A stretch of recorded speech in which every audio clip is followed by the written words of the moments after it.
J'utilise les Presonus 3.5 depuis, je crois que j'ai décidé de me faire un setup de PC, donc ça doit faire 4 ou 5 ans. Et sincèrement, le rapport qualité-prix, il est exceptionnel.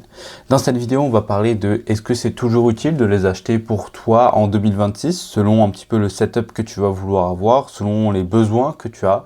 Donc c'est parti. Alors pour te les montrer, je vais essayer de te les montrer sans défoncer un petit peu tout mon setup. Hop, tu vois là, juste derrière, elle est là. Et sinon l'autre, elle est, hop, juste en dessous de cette caméra. Je sais même pas si tu vas le voir, bah elle est ici. Donc voilà, des petites enceintes pour le prix que ça coûte, franchement, incroyable. Bon, parlons un petit peu des avantages avant de parler des inconvénients, même s'il n'y en a pas énormément.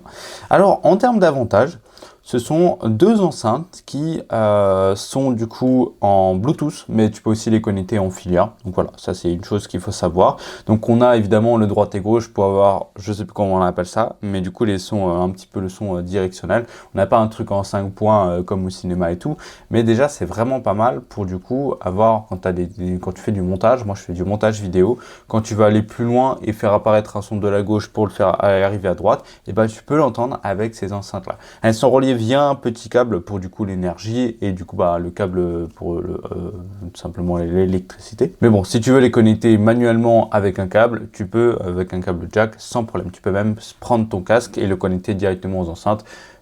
Ça peut le faire, mais moi en tout cas je l'ai jamais fait. En termes de son, alors moi je suis pas un puriste, mais je peux te dire que la qualité du son, elle est excellente. Elle est meilleure que toutes les enceintes JBL que j'ai écoutées. Alors peut-être pas celle du cinéma et tout, mais en tout cas c'est pas de la merde. En gros, on entend tout ce qu'il faut, que ce soit pour les tests son, tu sais les trucs où tu entends les petites gouttelettes, etc.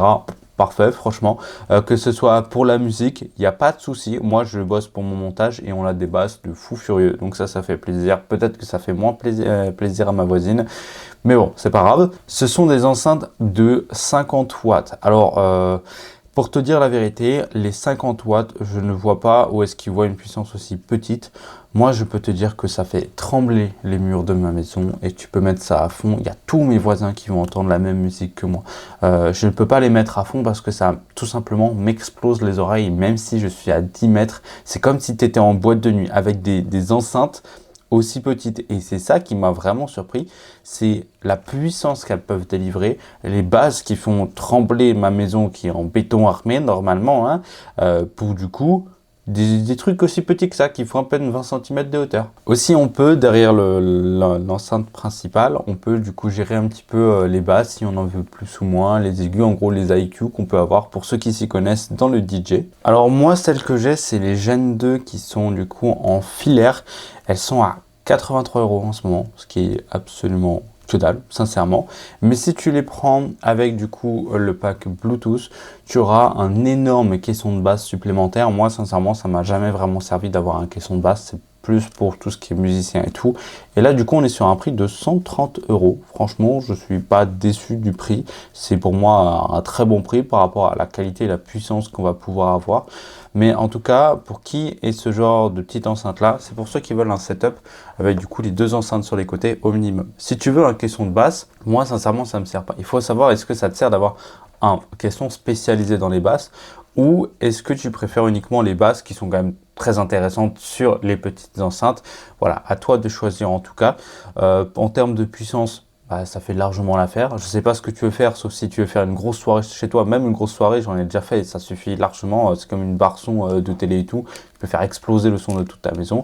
C'est pas du tout un problème. La connectivité, bah en fait, elle est hyper simple. J'ai jamais eu de problème par rapport à la connectivité. Elles sont disponibles en noir et en blanc, même si je te conseille évidemment de les prendre en noir parce que sinon, bah, ça va être un petit peu problématique. Et sinon, pour le reste, ouais, les personnes qui veulent faire de la musique et tout, mais en gros, pour te résumer cette vidéo, oui, c'est encore utile de l'utiliser et de l'acheter en 2026 parce que c'est une des enceintes les moins chères pour la qualité. Le rapport qualité-prix est exceptionnel sur Amazon.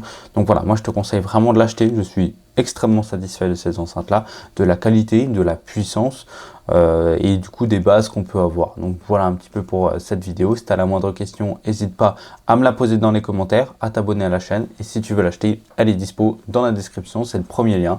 Puis voilà, moi je te fais de gros bisous, à très vite.